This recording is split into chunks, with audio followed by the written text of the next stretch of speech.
Netcasts you love. From people you trust. This is Twit. Bandwidth for Triangulation is brought to you by CacheFly at CACHEFLY.com.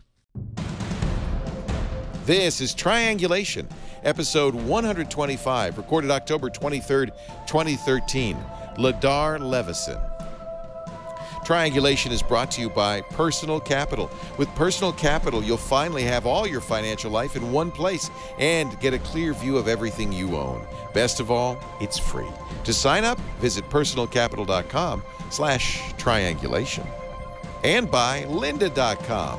Learn what you want when you want with access to over 2,000 high-quality online courses and training videos, all for one low monthly price. Try it free for 7 days. Visit lynda.com/triangulation. That's LYNDA.com/triangulation. And by 99 Designs, the world's largest graphic design marketplace. 99 Designs connects businesses seeking quality, affordable designs with a community of more than 250,000 graphic designers. Visit 99designs.com/TRI to receive a free Power Pack upgrade valued at $99. It's time for Triangulation, the show where we get together with the most interesting people on the internet, talk to them, give you a chance to ask questions in the chat room. And this is a very topical, very timely guest today, and one I'm very excited to talk to. His name, Ladar Levison, and you're probably familiar with the name or the name of his company, LavaBit. We've been talking a lot about it on Security Now. I'm a LavaBit customer, was a LavaBit customer, as was apparently some guy named Edward Snowden. Ladar Levison and his dog Princess, who is with him at all times, join us right now. Hi, Ladar. Hi, how are you? I'm great. It's good to see you. Now, I saw Princess earlier, but no lawyer sitting next to you whispering in your ear. I'm going to try not to get... I was going to say, after the first few interviews, I kind of learned what I could and could not say. No need for counsel anymore. So it wasn't quite as important for him to... Good. There's Princess. Princess, would you like to get on? There she is. Aww. So, yeah, and I will ask you all the questions, and of course I know you're very capable of not answering anything that's going to get you in trouble, and we do not want to get you in any more trouble than you're already in. And I would say it's without a doubt that everyone here admires your stance and supports it. So we first heard about LavaBit. Actually, let me go back to the beginning. When did you start LavaBit? About 2004. I started it quite simply as a email service by geeks for geeks. Gmail came out, as we all know, April 1st, 2004. And, you know, I was sitting around with my friends and I just kind of thought, well, hey, I can do that too. So was your goal initially security or just merely your own email service? Well, I think because of my information security background, security was always sort of a top priority. Mm-hmm. I don't think it was initially a marketing focus. It sort of became that later as we sort of developed in the privacy conscious niche. Right. If that makes any sense. No, it does. It does make sense. And I got the sense it was a personal business, a small business that you'd been running for those 10 years. You know, and is it just you, or how many people are at LavaBit, or were at LavaBit? At our peak, we probably had 2 to 3 other people. You know, it was kind of a virtual company. Everybody was remote. Right. At the time of the shutdown, it was me and one other full-time employee. You took a very principled stance. So I think the world learned about LavaBit when, I'm not sure if it was The Guardian or somebody revealed that Edward Snowden had been using LavaBit for secure email. And in fact, it was shortly after that I went to lavabit.com and signed up. I think I signed up for a 10-year account. My timing was not ideal. Well, hopefully you'll still get your 10 years. You might just have to wait a little bit before you get to take advantage of it. Oh, that's interesting. Okay. So very Yeah, short. I mean, I fully intend for the service to return. Interesting. Okay. If I lose the court case, well, I'll go with the preferred scenario. If I win my case in court, I'll reopen the company here in the United States and continue to operate it myself. But if I lose the court battle, I think my plan is to basically turn the domain and the assets over to somebody in a foreign country with more favorable data privacy laws and let them restart the service. I thought about doing something in the interim, but I just wasn't quite comfortable giving up the service until I knew for sure that I would never be able to take control of it again. Right. One thing, of course, well, okay, I'd love the chronology. So it was around August of this year that your name, LavaBit, was tied with Edward Snowden. When were you first approached by the U.S. government? I was approached in May. They actually came by my home office and dropped off a business card. FBI, CIA, who was it? Yeah, FBI. Two FBI agents. Standard fare for this kind of thing, as I've since come to learn. And did they, at that time, did they request information from you, or just were they just saying hi? You could characterize it as just saying hi. They came by to introduce themselves, and it was all on the presumption that they wanted to streamline the process of serving me documents and get my company enlisted in the InfraGard program, which is the partnership between private industry and the federal government when it comes to law enforcement. Had you been subpoenaed before for email records? Yeah. Okay. I think it's happened about 24 times over the last 10 years from various levels of government, not just the federal, but various state governments as well. Right. And did you always comply with those subpoenas? Yeah. And technically, I complied with the subpoenas I got this summer. I just was so taken aback by their scope and what they were demanding that I felt I had to shut down as a result of that compliance. What were they asking for? Quite simply, they were asking for my SSL keys. It's funny because that's users at home. Yeah. Yeah, that's exactly what we had hypothesized. You know, so we first became aware of this. I'd signed up for LavaBit, and then I go to LavaBit, and it says, "My fellow users, I've been forced to make a difficult decision to become complicit in crimes against the American people or walk away from nearly 10 years of hard work by shutting down LavaBit." And Steve Gibson and I thought a little bit, and Steve said, you know, you're not going to refuse a subpoena for information, but you may want to shut down if what they ask you for is in effect an ongoing wiretap of traffic going in and out of LavaBit. And that's what they're asking for when they ask for the SSL keys, isn't it? Yeah, I mean, you hit upon the key point. This was information that didn't belong to a specific user, it belonged to the business. And these keys were responsible for protecting the communications of all the users coming in and out of the network, you know, including email content, passwords, credit card numbers, even the administrative tools were protected by these SSL keys. So it was one of these things where if I had continued to operate the service once those keys had been compromised, I would have been leaving the door wide open for the FBI to do whatever they wanted with the network. In effect, a phishing expedition, because instead of, as in the past, looking for information about a specific person or a specific set of emails, they'd have access to everything.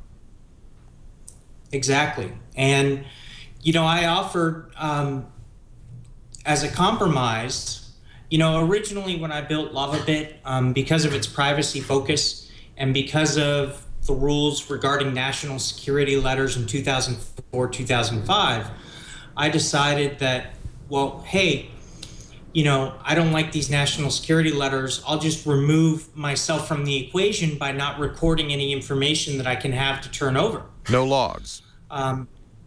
Yeah, no logs. No logs of private customer information. We obviously logged error messages, but we didn't record, for example, what user was involved. No IP addresses in those logs, that kind of thing. Exactly. Yeah. And that was the information that they wanted. But I wasn't necessarily philosophically opposed to collecting that information and turning it over, provided that there was a duly adjudicated court order, and that's what they had. A judge had signed off on it that it was probable cause. So what I offered to do was add the logging code. And then I would ship those logs to them once a day with the information that they wanted. Just the meta information, right? Yep. When the user logged in, when the user logged out, IP information, and who they were communicating with. And they came back to me and said, nope, that's not good enough. We want it in real time. And of course, it's pretty easy to infer from that. What they really wanted was the ability to log into this device in real time and change the parameters used for collecting information without having to ask anybody's permission. I got the sense from the New York Times article about this that they weren't at first, that FBI, those FBI agents who visited you in May, weren't at first too savvy about what they would need. Yeah, the field agents that I met in May, they didn't even know who the target of the investigation was. Okay. They were just assigned the task of going out and preparing me, doing a background check on me so that I could be issued a security clearance in case they needed to serve me with any classified warrants or things of that nature. But at that point, I don't think any of us knew what was coming.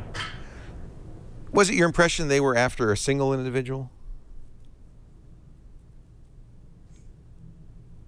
It's hard to say. I mean, you had 400,000 users. They would be getting information for every one of those, including me and everyone else, all 400,000 users. Oh, are we talking about the visit in May? Well, or at the visit in May. Of the journey in August? Yeah, I'm kind of jumped ahead a little bit. So let's go back to May. This sounded, in May, the agents had no idea what the investigation was about. They were mostly just trying to get you to be part of InfraGard, it sounded like. And to get me a background check and get the process, to meet me and get the process set up, because they had gotten word from the Washington, D.C. field office that something was coming. They just didn't know what. Got it. In hindsight, it was probably Edward Snowden's account they were interested in. Can't really answer that one. Have you ever acknowledged that he was a customer? I think he acknowledged he was a customer. Okay. That's for him to say, not it's you. It's not my place, right? To say who's a customer and who isn't. Exactly. Because that would be disclosing private information. But, I believe it's pretty well documented that in July he sent out an invitation to the Moscow airport from a LavaBit user account. Right. So in May, the FBI agents come, they're saying hi. They may be doing this, they probably are doing this to every email provider in the U.S. Maybe focusing on LavaBit for reasons we don't know. What happened next?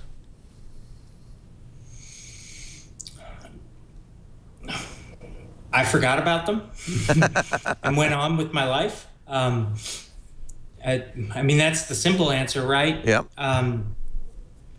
Beginning of June, I got a couple of information requests on 3 completely unrelated investigations, and I filled those. Of course, one of them was the investigation that would ultimately result in the demand for my SSL keys, but I didn't know that at that point. But I printed out the account information that they had demanded and dropped it in an envelope and mailed it to them. And then June 28th is sort of when everything got kicked into high gear. From what I understand in reading the documents and the motions, that was the day they received the account information that I had mailed them, approximately a week earlier. Mm-hmm. And on that very same day, they applied for the pen, trap, and trace order. Okay. And of course, these same FBI agents that had visited me in May showed back up at my door to let me know that that warrant had come through. Or sorry, I should say court order had come through. They don't need a warrant for a pen track. Yeah, yeah. Oh, it's an order of the court, I guess. I don't try to be precise in my language, but I'm not always, don't always meet that goal. It's pretty arcane, the difference. So now they're asking for some specific information. Yes. And I explained to them at that meeting that it was a very interesting meeting because I think if it had gone differently, this whole situation would have developed differently. But for starters, when they knocked on my door, they actually hadn't received the order authorizing the pen trap and trace yet. It actually arrived on the agent's BlackBerry while he was talking to me. Wow. And he forwarded it to me. But because I hadn't seen it yet, I was relying upon him to explain to me what information that order authorized them to collect and what actions it authorized them to take. And he explained it as that order gave them permission to basically demand my SSL keys, demand the ability to install a device on my network, and it required me to stay silent about the entire process. And he explained that what they would do would be capture the content, but that they would also capture the password and provide it back to me so that I could decrypt the contents of the encrypted account. Wow. And provide them with all of the messages stored on disk later on. Wow. And do all this silently? Yes. Yeah. So what was your reaction? Well, my reaction when the topic of the SSL keys came up was, I think I need to get a lawyer and ensure that what you're telling me is true because I'm uncomfortable with that. Yeah. Yeah. A big whoa. The note on which the meeting ended. Yeah. And because I had ended up talking to them for almost 3 hours, I never checked my email and read the order that night. I waited until the following Monday because this was a Friday. And in my inbox on Monday was not only the original pen trap and trace order, but also a subsequent order to compel.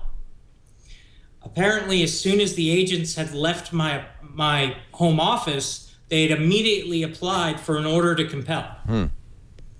Presumably because I didn't turn over the SSL keys to them on the spot. Right. So you called lawyer. And the whole situation just developed from there. Yeah. We're talking to Ladar Levison. He is the founder. Originally, it was called Nerd Shack. I remember Nerd Shack. Then became LavaBit about 10 years ago. Good little email service. About 500,000 people used it. Included encryption, included privacy, no logging, and so forth. And he is now in a little bit of a fight with the federal government, so we're going to continue to talk. And by the way, we'll be looking at, Ladar is looking for some support in this fight, and I'll tell you how you can help him out financially with some contributions towards his legal defense fund. But a word first about Personal Capital. I perhaps have talked about this before. In fact, the creator, the founder of Personal Capital, has been a guest on this very show. Interesting guy, really a genius in terms of finance. We talked a lot about, and I'm trying to remember which episode it was, Bill Harris. We talked a lot about the idea of authentication, of how computers have changed, how money works. And I'm just thrilled to be able to get Bill Harris's company, Personal Capital, on our show. They do a really great thing. They take all your financial information, they make it easy to see, they give you charts, they give you all the information you need, and then give you a picture of where you stand so that you can make good investment decisions. So you can put your money where it's going to do the best for you. It's very hard to do that when you have incomplete information.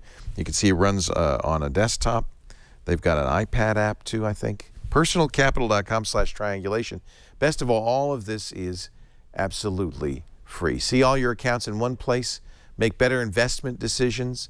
The mobile apps are really sweet and a great way to kind of keep track of what's going on in your financial life. And they'll even help you with a financial advisor. personalcapital.com/triangulation. Just takes a minute to sign up, but you'll be glad you did. personalcapital.com/triangulation. We thank them so much. It was great to have Bill on the show and thank them so much for their support of Triangulation. We're talking to Ladar Levison about his trials and tribulations. In a way, I guess if Edward Snowden hadn't said the word lava bit, none of this would have happened. But at the same time, I have to feel like every email provider in the United States is facing something like this in some form or fashion, or will. It's become clear that the feds want every bit of information. You're absolutely correct about their desire to sort of hoover up all the information they can get their hands on. I had it explained to me by somebody who's more familiar with these things than I am, that basically what the Snowden incident did was it demonstrated, or illustrated, I should say, a gap in their surveillance network. Right. They had already integrated themselves into a number of the larger email service providers here in the country. And it basically, what they realized is that, hey, here's a provider that we haven't compromised yet, that we're not monitoring actively. And oh, by the way, there are these list of people that we would like to be conducting surveillance on that we can't. So at least it's my belief that it was probably just a matter of time before this happened. Do you feel like Gmail's already, Google's already given up those SSL certificates, that Yahoo's already given them up? All the other big providers Comcast have already given them up? I don't think they've given up their SSL keys because they didn't have to. There was the upstream wiretaps made that unnecessary. Downstream.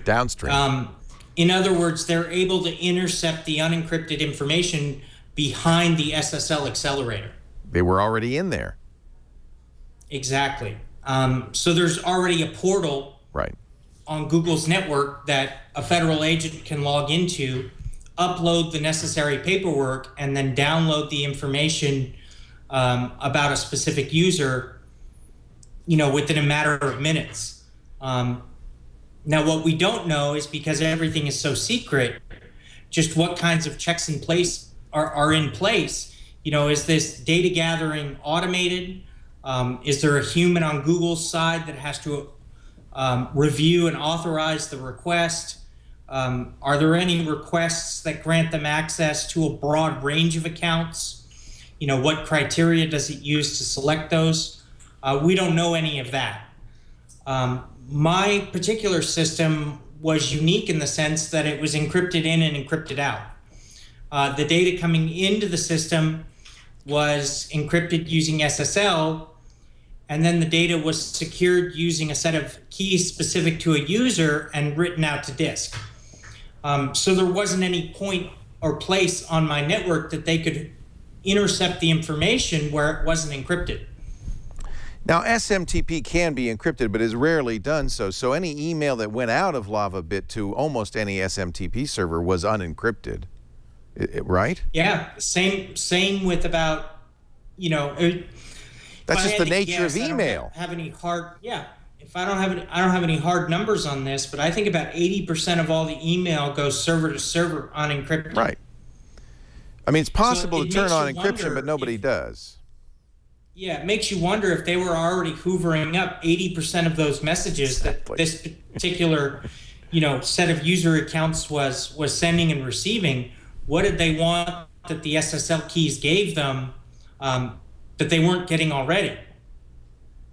Well, that's a good question. Have you thought about that? Obviously, take some guesses. Yeah, I can take some guesses, but it's hard to say for sure. At least officially, what they said is they wanted to know where and when the user was logging in real time. So effectively, they wanted to know when, user X was logging in, what IP address was he logging in from, and then have that information go back to their data centers in real time. What I think they were really after was email content and, more importantly, passwords. And why passwords? It had to do with the nature of my system. We haven't gotten into it yet, but one of the services I offered my paid users was I would encrypt the data or the email messages when they arrived on my servers in such a way that from that point forward, they could only be read if somebody knew the plain text user's password. Got it. So they would have had the metadata almost certainly anyway.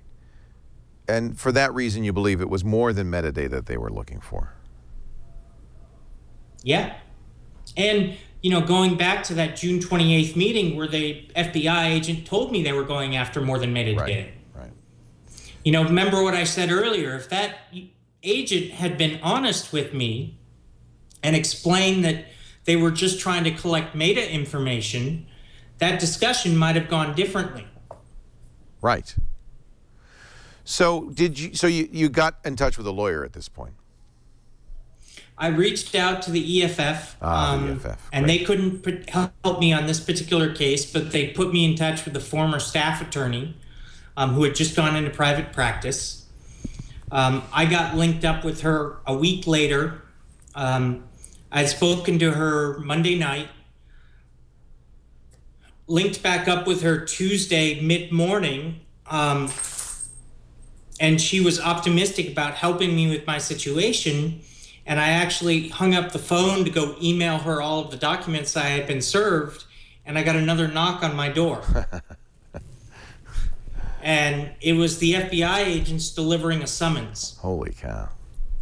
Saying that I had to be at my own expense in Washington, D.C. a week from that day, and appear before the judge and explain to him why I wasn't complying with the pen, trap, and trace order. Okay, back up here. I was willing to comply with the pen, trap, and trace order. I just wasn't willing to turn over my SSL keys. There's a big difference. Big difference. Exactly. I wonder, they may not have known the difference, frankly. Somebody higher up did. They were asking for the SSL keys. They knew why they wanted them. Yeah, if you go back and you look at the transcript from when I appeared myself pro se, as a result of that summons, you realize very quickly that the judge knew it, and the Department of Justice lawyer kind of knew it. Interesting. Didn't want to admit it. Right. But he basically said in his argument that, it doesn't matter if I'm willing to comply to with the pen, trap, and trace order if I'm not willing to turn over the SSL keys. Since that's what they really want. Hold on a second. That doesn't mean you have the authority to collect the SSL keys. The judge agreed with that. Right. But he also authorized a search warrant that very same day, which did give them the authority to collect the SSL keys. Wow. And that's the document that I'm appealing. Got it. You did that search warrant and a previously issued subpoena, both of which demanded the SSL keys. Right. Were you able to bring an attorney to this meeting in Washington? Nope. The attorney that I had been speaking with when they delivered the summons quickly told me that, she couldn't represent me all the way across the country. She was based out of San Francisco. Got it. I was in Dallas, and this hearing was happening in Alexandria. And even if she could make travel arrangements to get there, she wasn't a member of that court. So she didn't have the authority to represent me there. Got it. And quite simply, I had 4 days to find an attorney, and that just wasn't enough time to locate one, especially since I couldn't, send out a request en masse. It probably would have been very easy to find an attorney, and even one that would have been willing to represent me pro bono if I could have told people what was going on. So it was your understanding at this point that you're not able to say anything to anybody except your own attorney, I guess. Yeah. So I would have to call attorneys individually, explain to them the situation, and listen to how they think it should be handled, and go through that process.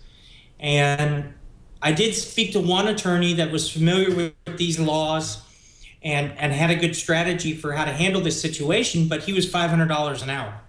And I couldn't afford that as a small business. Right. What I could afford were criminal defense attorneys, but the typical criminal defense attorney, their primary focus is keeping their client out of jail. Right. And that wasn't really the issue here. I mean, there was the obvious overtone that I could be thrown in jail, and they did threaten to arrest me when I appeared in person, but I hadn't broken any laws. You know, the issue was protecting this information that belonged to my business. So was the judge sympathetic? No. So he was knowledgeable in the sense that he recognized that the pen, trap, and trace order didn't give them the authority to collect the SSL keys, which is why he authorized that search warrant. Got it.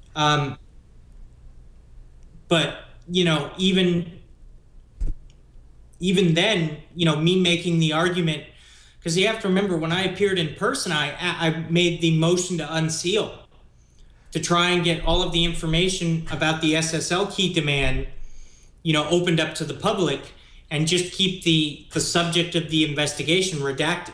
Right. Which is the situation that we're in now, right? Right.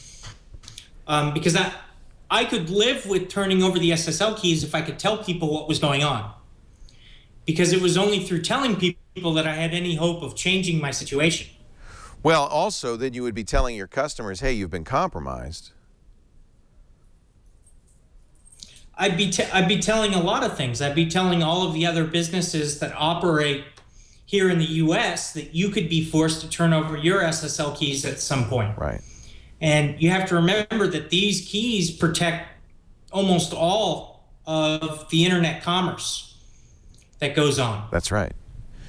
Now there's a... You know, so any business that's dealing with sensitive information via the web, you know, they could be compromised overnight by the FBI showing up at their door and delivering one of these orders. So I thought, you know, the public and the industry had to know, in addition to my own users, because I had promised them a secure and private service, and I could no longer deliver on that promise once I had turned over those keys. I presume you weren't using Perfect Forward Security. Did you consider at any point doing that, implementing that? I did, and I looked into it. The version of OpenSSL that I was running in production at the time didn't support Diffie-Hellman. That's a newer addition to the SSL protocol. Mm-hmm. I did support it in my development tree, and I thought about upgrading. But it really came down to two things. One, I was worried I could get hit with an obstruction of justice or a contempt of court order. Right. If I did that, knowing, you know, with full knowledge what they were trying to do. Had you done that a year earlier, it might have been all right. But if you do that in response to this summons... Well, here's the other problem. Even if you're offering Perfect Forward Security, very few clients would have taken advantage of it, particularly male clients. Right. So, I mean, if there's one message that I can give to the technical members of your audience, if you have control over the TLS configuration for your servers, make sure that they're in full, they offer Perfect Forward Secrecy, Diffie-Hellman support. And if you're a client developer, you know, make sure that your TLS implementation will take advantage of Diffie-Hellman if it's available on the server, even if it's not the preferred cipher. So to be clear here, you have in the past, you had in the past provided on request by a subpoena or other government request information about specific people or specific emails. Your objection to this was at this point that it would compromise all 400,000 users of LavaBit. Exactly. The vast majority of whom were completely innocent. Right. that my email would now suddenly have been available, anything in my email, my passwords, all available to the government agency without my knowledge, because you can't say anything about it. I would basically, you're basically saying, yeah, wiretap everybody, all my customers. So I understand your reluctance to do this. Now, when the judge issued the search warrant, the warrant, what did you do? Now you have to respond. Well, I had obviously been in the process of trying to obtain a lawyer. Yeah. And, you know, me being the logical person that I was, assumed that once I hired a competent lawyer, he would be able to make the necessary arguments to the judge, and this issue would effectively go away. Ha-ha. I was wrong there, too. I wasn't at that hearing, but my lawyer described it as the judge just wasn't buying what we were selling. Yeah. The judge wanted these keys. He issued an order for these keys, and he damn well expected you to turn these keys over, and that's the end of the subject. Yeah. And I found out later that this particular judge had spent 7 years on the FISA court. Yeah. And when I heard that, I was like, oh, it all makes sense now. Yeah. This is not the first time. It's not his first time to the rodeo. Is this when you printed out? Just going back to the perfect forward secrecy question, though. Yeah. I did do a little more research in that and spoke to other people. And from what I understand, if I had been in a situation where perfect forward secrecy was enabled, they simply would have initiated a man-in-the-middle attack. Right. Which they could have done once they had my keys, and it would have been completely invisible to both sides of the conversation. Oh, interesting. So it could have been compromised anyway. Exactly. Yeah. Those keys are the keys. That's really the thing. And I think it makes perfect sense to say, I'm going to hold on to those. But at this point, the judge, you know, the legal process is complete. You've defended it. The judge has said no. Hand them over. So what do you do? Well, when I traveled to D.C., I thought I might have had to turn over the keys at that point. So I had decrypted them and printed them out and brought them with me. Well, now, wait a minute. Well, printed them out in an interesting fashion. Hey, they demanded the information. They didn't say what format they wanted it in. What did you do? How did you print them out?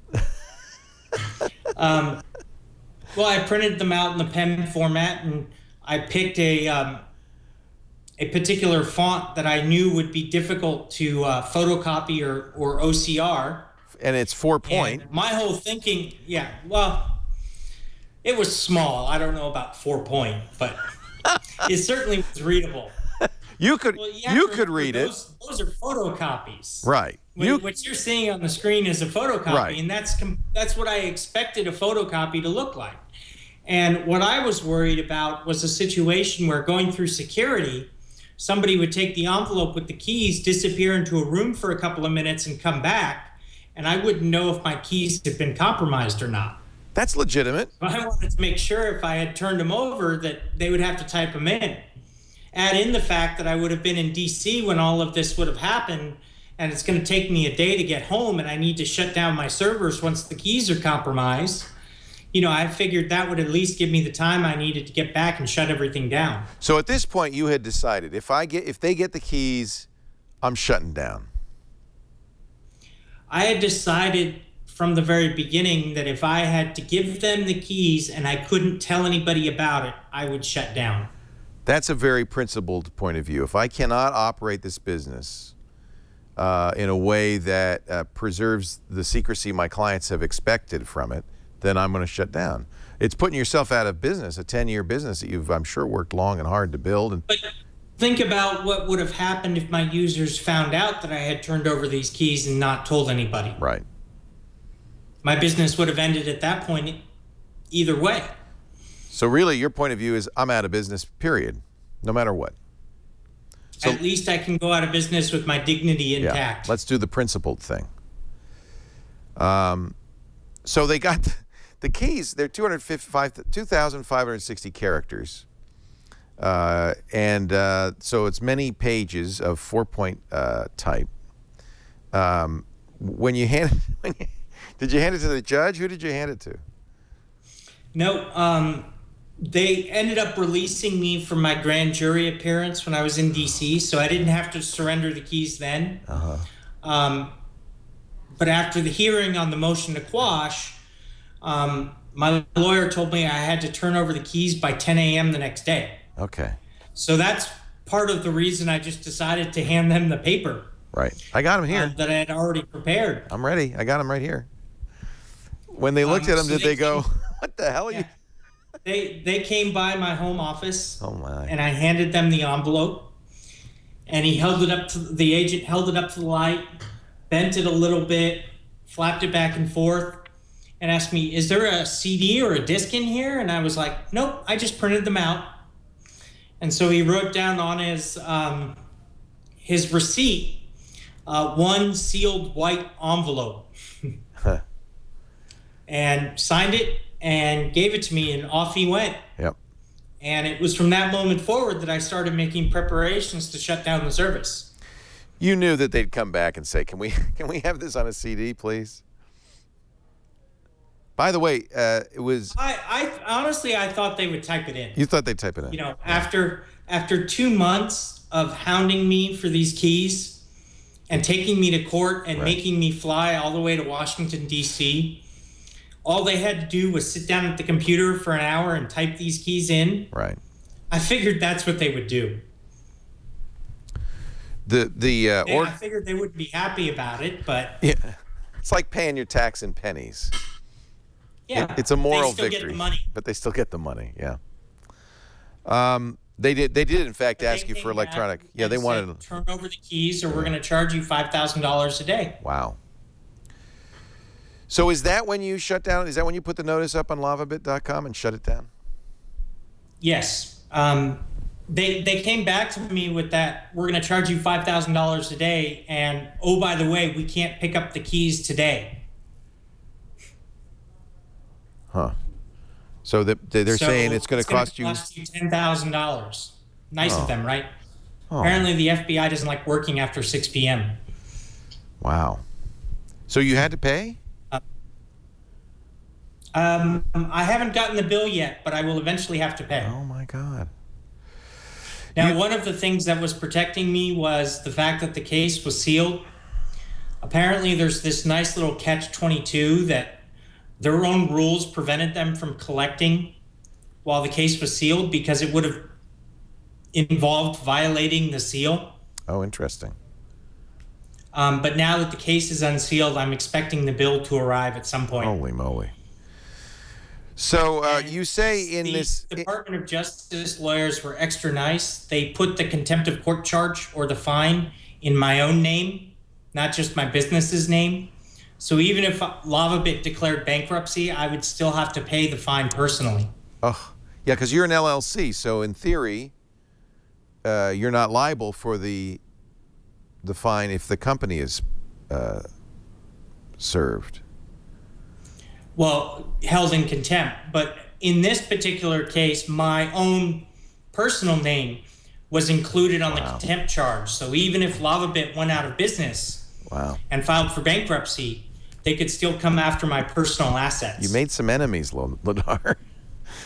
Somebody up there doesn't like you too much. You say in this statement on the LavaBit homepage, I wish that I could legally share with you the events that led to my decision. I cannot.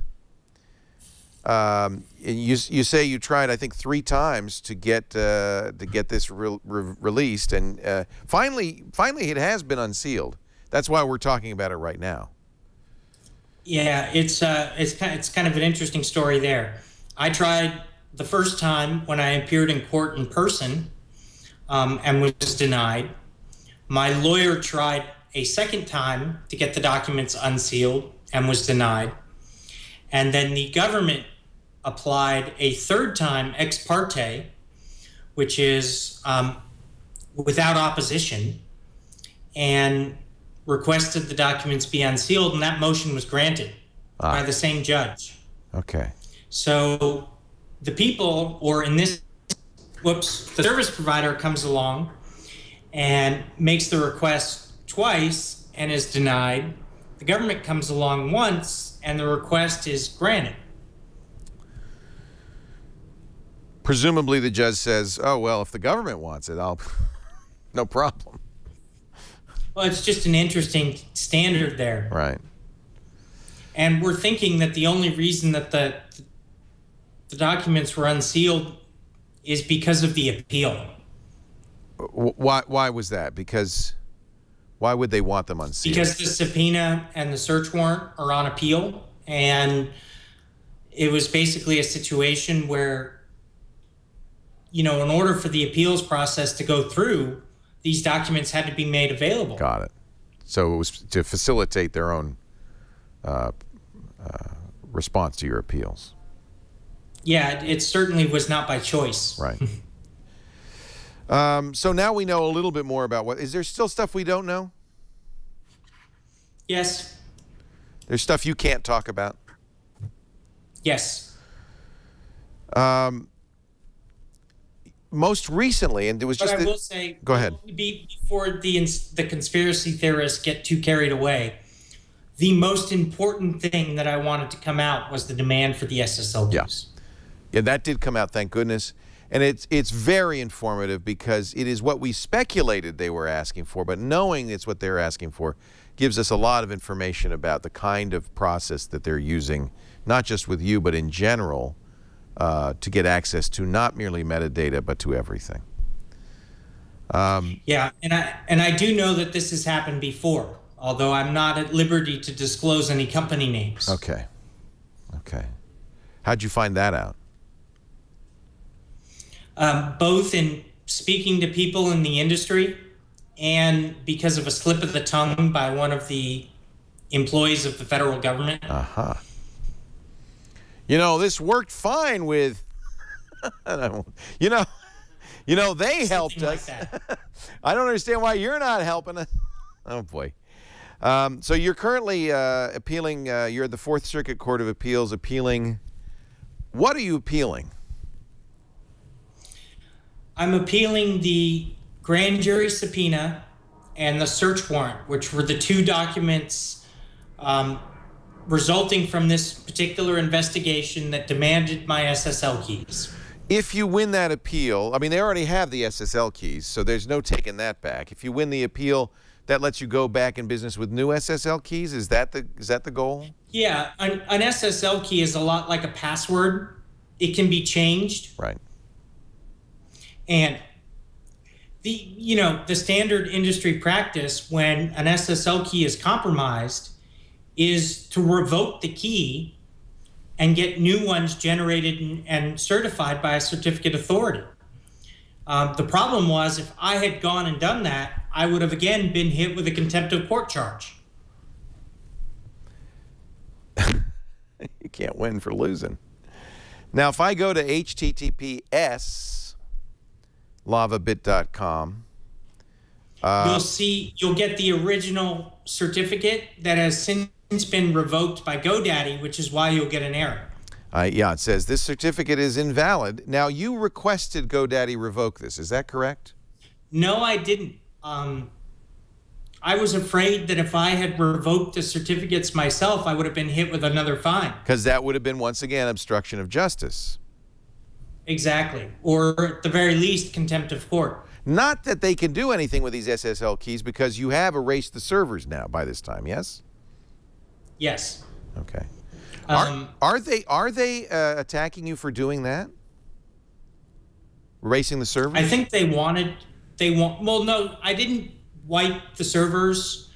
I moved all the data that was on the servers onto encrypted external drives. Using another key, a separate key. Yeah, using a different password, effectively. So a key and a key. And then wipe the servers. Got it. It would have been against the law for me to delete the data itself because it was involved in an ongoing investigation. And again, that would have been obstruction of justice. Right. If you go and look at some of the other organizations that followed my example, they did what they did because they were afraid that they would get that first order, that preservation request. Right. Or that pen, trap, and trace order. And once you get that, you can't delete the data because you know it's the subject of an ongoing investigation. So they were attempting to do that before they ended up in my position. That's what Silent Circle did. What I was afraid of was after the shutdown, they would show up and they would confiscate all of the servers. Right. So I wanted to move all of the data onto external drives so I could remove it from the data center. So you've preserved your customers' data, but it's not currently visible to the government, although the government could now come to you, could they not, and say, well, what's the key to this storage? Is that correct? You don't have to answer if this. I really don't want to get you in trouble. So that question makes it difficult for me to answer. Okay. I will maybe if we're talking about a purely hypothetical. Hypothetically, let's say the government could still come to me and ask me for Sure. information related to a specific account. Of course. CryptoSeal did this. Silent Circle did this. It's CryptoSeal most recently. CryptoSeal runs a VPN service, and they have zeroed their keys, presumably for the same reason.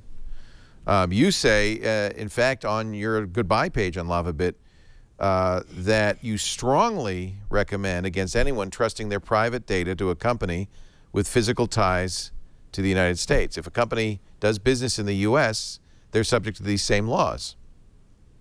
And as you've experienced, there's really no way to prevent this.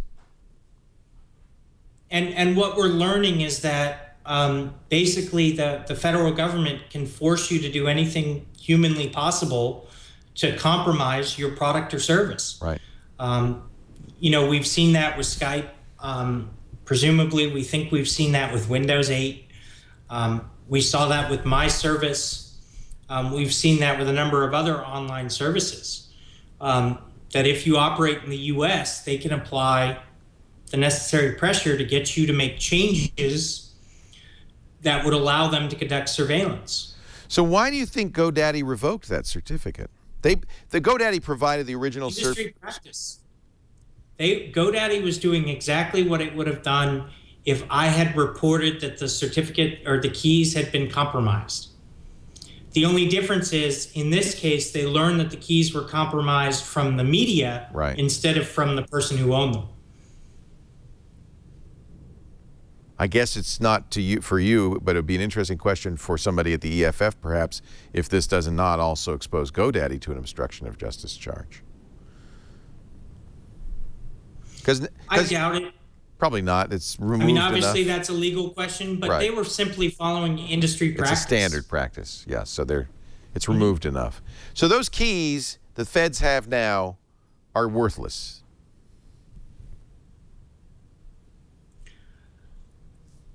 Yes. Although you brought up earlier that we weren't using perfect forward secrecy. So if they had been recording information, got it. They may have been able to use those keys and go back and retroactively decrypt information that they had recorded, which is why when I put up that download site last week, I gave users 5 days to go in and change their password before I allowed them to download an archive of their email. Yeah, let's talk about that. So this was something you most recently did. Because you still have my email data, my email store, encrypted on local drives to you, you're offering me the ability to download that in case there's anything in there I want to preserve. Mm-hmm. And the way I do that, though, is I go to LavaBit and I change my password.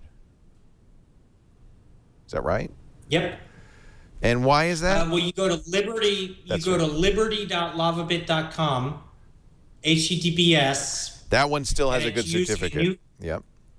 Yeah, it's using a newly generated key and a recently issued certificate. And, you know, you can change your password and alternatively, at this point, download a zip file with all of the emails that had been stored on the server when it was shut down. And then, so that started last Friday. And then, like tomorrow, you're going to stop doing this. Well, I haven't decided when I'm going to shut down that site yet. Okay. I will probably keep it running at least through the end of the month. Okay. And then at that point, will you delete the contents of those drives that you have? No, because I'm hoping to restart the service. Got it. So you're going to wait and see what happens on appeal. Exactly. How long and was... if I lose the appeal, I'll turn those drives over to somebody abroad who can restart the service then. Got it. So one way or the other.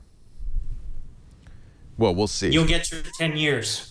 Never underestimate the determination of the FBI in this.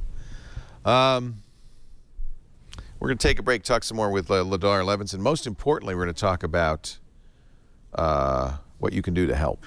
Our show today brought to you by our friends at lynda.com. They do such a great job training people. You know, if you want to be a programmer, this is why I've said for a long time, it's so good to learn programming, because now you're much more in charge of your destiny, you know? Knowing how to, and it's fun, and it's a great hobby, and it's easy to learn, and I think, you know, the more we know how to create our own technology, the more we control it. You let somebody else control it, you lose control. So lynda.com, a great way to learn not just, you know, how to use Microsoft Word or Photoshop, but they've got a bunch of programming courses. They've got stuff in all the topics. Many of my friends are teachers at lynda.com. I just love them. You can learn how to do, they have a new course on iPad app programming with HTML5 and PhoneGap, which is a very easy way. In fact, we talked to a kid who did a program with PhoneGap the other day. Windows 8.1 Essentials. They even have stuff that, you know, you wouldn't think on a tech site, like communicating across cultures, time management, negotiation, resume creation. Lynda.com has more than 2,000 courses, beautiful, high-quality produced courses, video courses, all for one low monthly fee. You just pay the fee and you get access to all of them. We're going to actually give you access for 7 days to everything on lynda.com. Now, normally it's $25 a month for access to the entire course library. They have a premium plan, which I would recommend, $37.50 a month.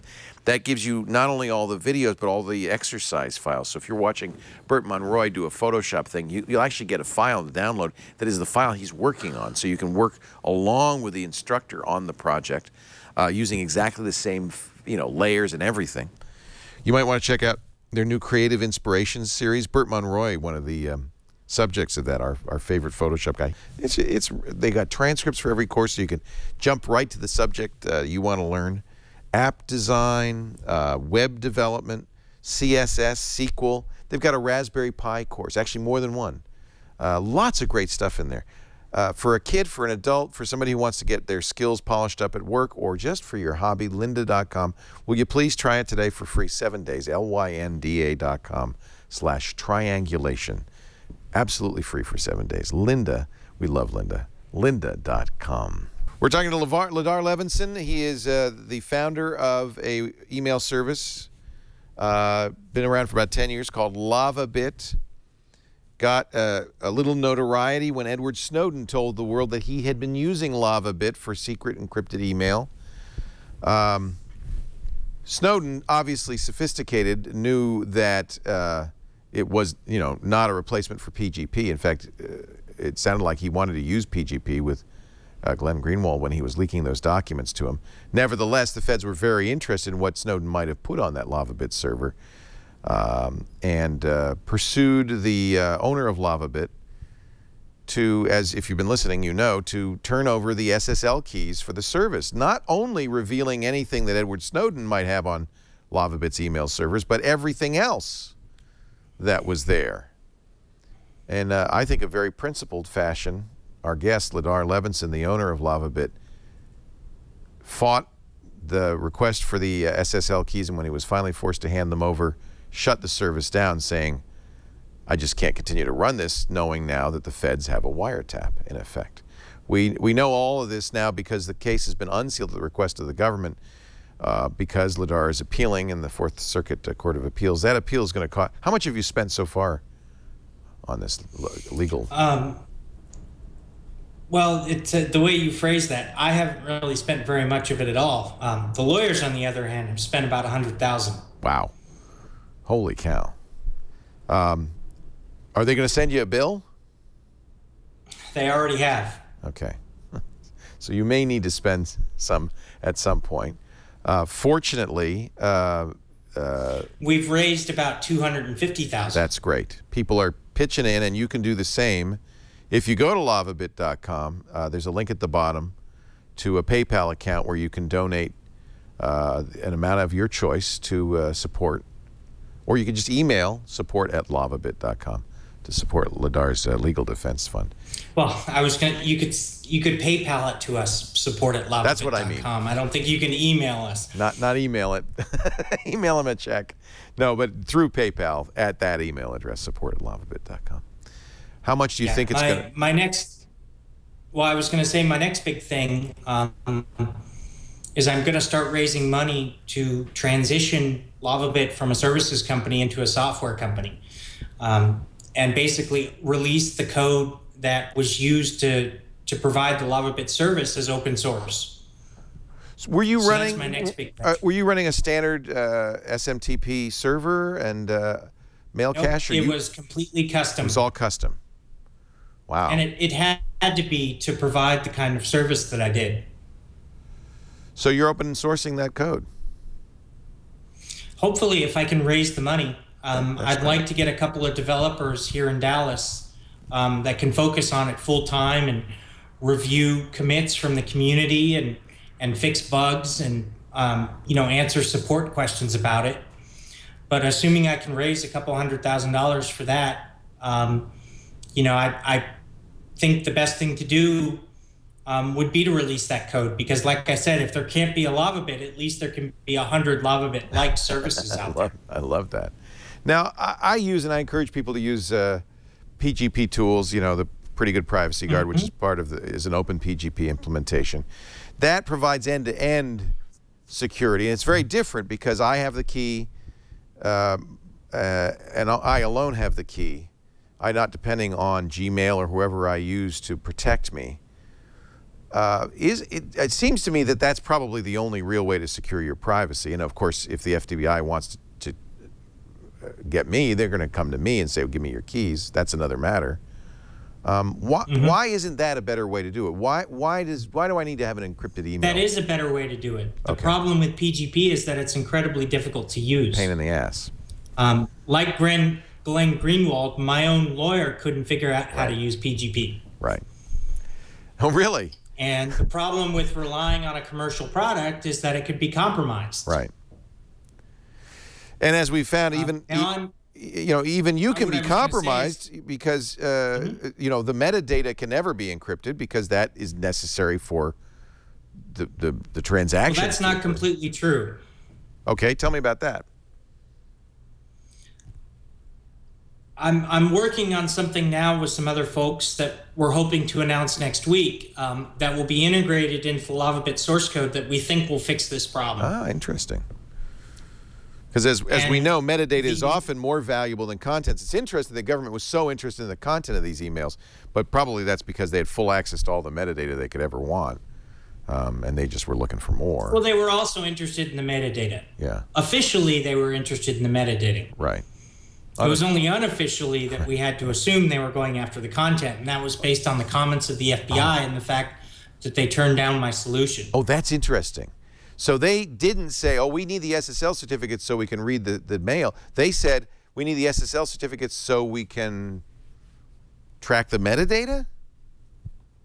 That's what the lawyer said. The FBI agent said it was so that they could collect the content and the passwords. Oh, he admitted it. Yeah, because they don't need the SSL certificates for the metadata. Exactly. Right. Well, I have to say, Ladar, I totally... Go ahead. Well, I was going to say what I'm working on is basically the mission statement is to provide a system with end-to-end security. Fantastic. Effectively fulfilling the promise of PGP, but making it easy enough that grandma can use it. Easy. Yeah, that's great. Yeah, that's great. Well, I really admire your principled stand, and thanks to the fact that you have done this, we've learned a lot more. I mean, this is one way, one way to tell the world what's going on is to do what Edward Snowden chose to do and leak government documents. Another way is to fight it, and to fight it in court, and to act in a principled fashion, and if need be, erase the server and unfortunately face obstruction of justice charges. They haven't actually charged you with that, have they? No, and I think a lot of it has to do with the media attention. Right. It would be a bad idea. Me walking a very tight rope in terms of not giving them a clear-cut, open and shut case for which they could charge me. Right. I think charging me would certainly make certain assistant U.S. attorneys very happy. But I've also been as careful as I can and followed the law as well as I know how, so that I can't give them a pretext for doing exactly that. Very smart. And I admire your bravery in talking. But there's huge value to it because we learn from it what's going on, what the agenda is. And so, well, and you hit on the precise point. A democracy isn't designed to function in secret. Right. It requires transparency and openness for it to operate effectively. Well, I appreciate what you've done, Ladar, and I think it's safe to say that your principled stand has gotten everybody's attention. I hope people will contribute. I will to the LavaBet Legal Defense Fund. Have they said? Has anybody dared say how much this could cost? They're saying a typical Supreme Court case can go $250,000 to $500,000. Wow. You know what's interesting? That's less than defending against a patent troll.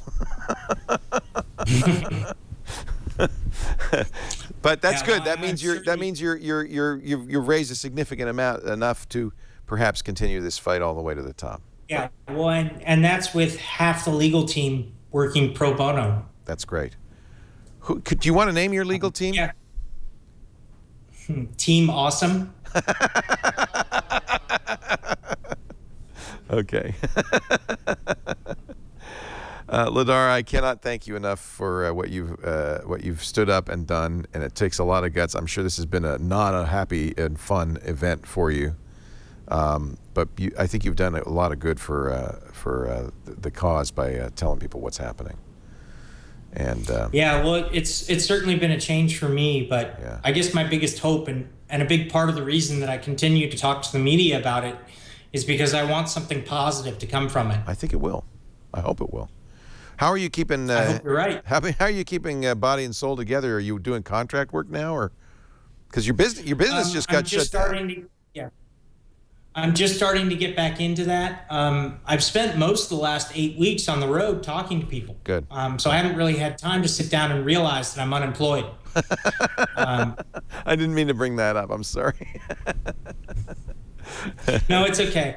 I am hoping as things start to quiet down that I'll be able to start working on this new dark mail initiative that I mentioned earlier, so that, early next year I'll be able to roll out this product that, even though I won't be able to host it myself, at least until the court case is finished, will at least give people the option of a way to communicate securely.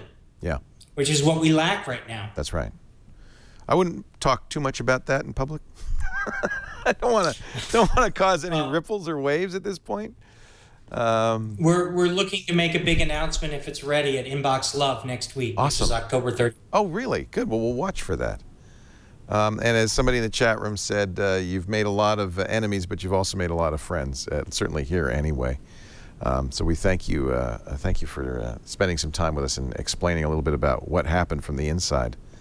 You've been really amazingly forthcoming, and I'm grateful for that. Thanks, Ladar. All right, thank you. I appreciate it. LavaBit.com if you want to contribute to the legal fund, and I think that's a good cause. And I look forward to seeing this dark mail product. I think it's an interesting idea. Maybe not the best name if you don't want to poke that lion anymore, but that's, hey, What, dark mail? Yeah. No, I love it. We're calling the nonprofit that's going to push that standard the Dark Mail Alliance. Okay. because it takes its inspiration from the Rebel Alliance and Star Wars. I like it. We're fighting an evil empire. It just happens to be a different empire. Suitably nerdy. Are there any services you know of right now? I mean, I think at this point, as you say, it would be foolish to assume that any U.S.-based service or service that does business in the U.S., which means they could take your credit card number, is safe. Yeah, and most of the ones internationally have been compromised too, at least the major ones. Right. Which is why it makes it really hard for me to recommend any. Right. You add in the fact that even if the service hasn't been compromised, odds are any email messages coming in and out of that service that aren't protected by SSL are going to be intercepted. Upstream. Yep. You know, it makes it hard to trust email. Well, or use PGP, which is hard, but we talk a lot about it. We've got you know, a whole show on how to install it, and know-how show, and we encourage people to do that. We'll have more with Ladar Levinson in just a little bit, and we'll give you the chat room a chance to ask him some questions. I know you're dying to talk to Ladar, but before we do that, 99 Designs is a great place, a marketplace for bringing designers together with people like me who have no aesthetic sense whatsoever. A lot of people are great at, you know, cooking, coding, your business, but you shouldn't be doing your own design. Let's be honest. Let's face it. And I'm one of them. But fortunately, there's some great designers, 250,000 great designers waiting to hear from you, ready to help you with your design work, all at a very affordable price. 99designs.com. It's 257,580 designers are sitting there just saying, all right, what do you need? You need a landing page for your website, an email template, a banner ad, an infographic, even a vehicle wrap design. Landing pages start at $299. You can get a t-shirt design. We did our t-shirts for $199. So how does it work? Well, you'll put a contest up. They call them contests, where you describe what you're looking for. Designers will jump to it and say, hey, what about this? What about that? You can work back and forth till you find a designer you like, and then 99 Designs hooks you up, pays them, and you get the design. It is a great way to get your graphics work done. 99designs.com. You need fresh marketing collateral? Don't do it yourself, please. 99 Designs, all kinds of marketing designs.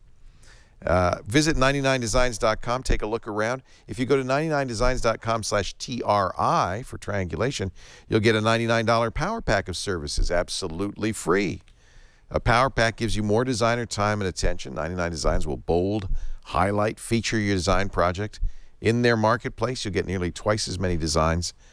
99designs.com/TRI. Thank you, Ladar. Boy, I honor you. I bow down. What a principled stand, and what a scary thing to do, you know? Yeah. It certainly was scary when I first shut it down, because I wasn't expecting this much attention. Well, but I'm sure it's also gratifying that I'm sure you've been getting a lot of positive attention. I hope you've been getting a lot of positive attention.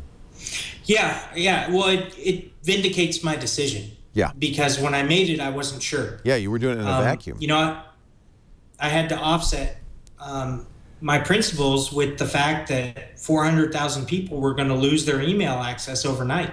Well, I had just signed up for 10 years. And my first reaction was, what the? And then once I understood what had happened, it was like, right on, you did the right thing. Because nothing worse than 10 years of surveilled email. That's not what I want. You know. Well, and take the flip side, somebody like me that's been my only email account for 10 years. You got to get a whole new email account. I don't have another email account to fall back on.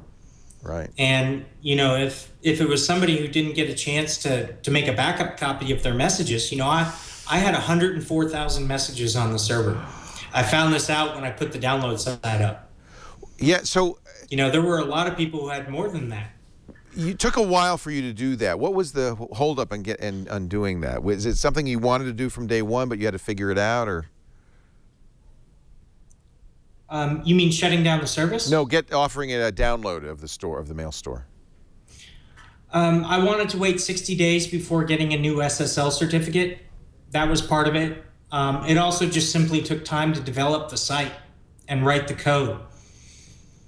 You know, I had to pull code from the Daemon process and build it as a CGI app to handle some of the encryption and data access functions. You know what I didn't ask you about, I didn't know about, is Rally.org. Is that you, or is that somebody else doing that on your behalf?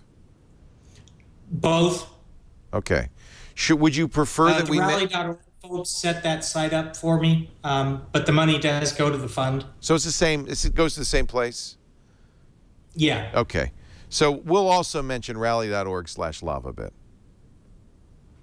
I haven't been pushing the fundraising aspect as much the last couple of weeks because, you know, we have raised 250 and, you know, there is a slim chance that we're not going to go to the Supreme Court. Right. You don't sound that confident. I don't know what to expect. Yeah, I don't know if there's any way to know, actually. The experience with that one judge did not sound very positive, I have to say. It sounds like... I mean, there's yeah. Well, let's not say... part of me, you're still on, so don't say anything you would regret. Yeah. Well, there's part of me that thinks, you know, there's no way the Supreme Court could not hear this case, right? Right. Could overlook it, particularly with all of the media attention and the implications. Right.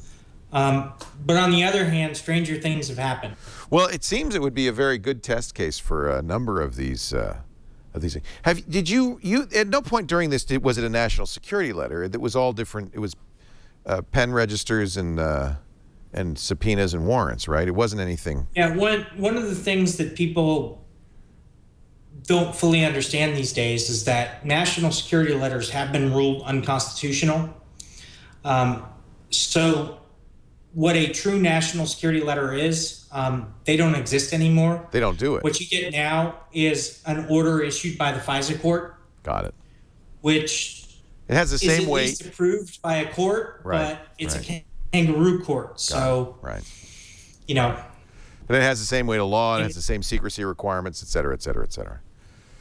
It's just got exactly. The only difference is now a judge signs off on it instead of an FBI supervisor. Right.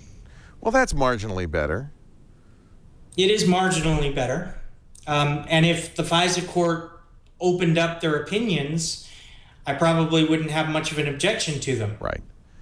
I think that's important to underscore, too. You're not anti-American. You just don't appreciate, as I don't, the secrecy.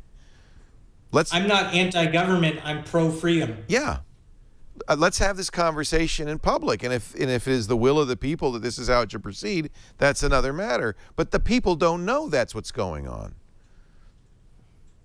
Exactly. I mean, how do you fight a law that nobody knows exists? Right. And that was the situation I was facing. I was being forced to turn over these keys because a particular law was being applied in a certain way that nobody knew about. This is, as somebody said, this is patriotic. This is fighting for the America we know, the rule of law, the Constitution. I saw it as patriotic. Yeah. A quote I heard recently and that I love repeating is that it's the duty of every patriot to defend his country from his government. You're in the right part of the country for that one. Don't mess with Texas. Exactly, Texas. I got a great story about how after I turned over the paper keys, the FBI agents didn't want to come back by my home office to pick up the CD because they were afraid I was going to shoot them. Oh, great. They told my lawyer I had to meet him in a neutral location. Oh, my God. They really thought you were like John Dillinger here. I don't know what they thought. But, I mean, it's Texas. Everybody has a gun. Everybody has a gun. They figured they were rubbing me the wrong way and I was going to go shoot them. Right. Right. And, you know, that's a shame that they have to worry about that, too. And that's not great either. Ladar, thank you. Are there any questions in your chat room? Oh, that'd be great. You want to take some from the chat room? We could do that. Sure. Sure, I got a few more minutes. All right. Chat room. Half of them are going to watch the Red Sox game. The other half is all in favor. Questions for Ladar Levinson from the chat room. This would be a good time. Have you received any job offers? I've received a lot of inquiries. Mostly I've been working with people that I already knew. But this whole dark mail initiative, if it takes off, you could consider that a job offer. They want to know. We'll see if that something comes. No, that sounds like a great thing to do. Yeah, they want to know what brand of hard drives the backup is on. Not Western Digital. Good answer. Is it it's an array? I'm sure, right? No, it's redundant though. Good. Because one of the external drives is, or two of the external drives are set up online for the download site. Got it. And then I have another copy. So you have several off-site. copies. Yeah. And how much data is it? 50 million messages. Just under 50 million messages were on the server when I shut down. How many terabytes is that? A lot. How has this affected your personal life? They want to know. Yeah. I went from basically running a small business out of my home to spending all of my time on the road talking to media. Yeah. And, I haven't done that much public speaking in the last 10 years. I've spent most of my time talking to computers. This is good. They're a little bit different than people. When a computer says no, it means no. Right. When a person says no, they only mean no about 85.6% of the time. Now, this is why I love engineers. They're very black and white. It either works or it doesn't. Mm-hmm. Have you heard from people who are mad at you, who think you're a traitor or your fight is somehow un-American? I've heard from a lot of people that think that I'm anti-surveillance, anti-law enforcement, anti-government, and that's not the case at all. I definitely believe that law enforcement has a difficult job to do, and they should be allowed to do it. But when it comes to surveillance, it's supposed to be difficult. Right. Because when it becomes easy, we're just one step away, one breath away from becoming a totalitarian state.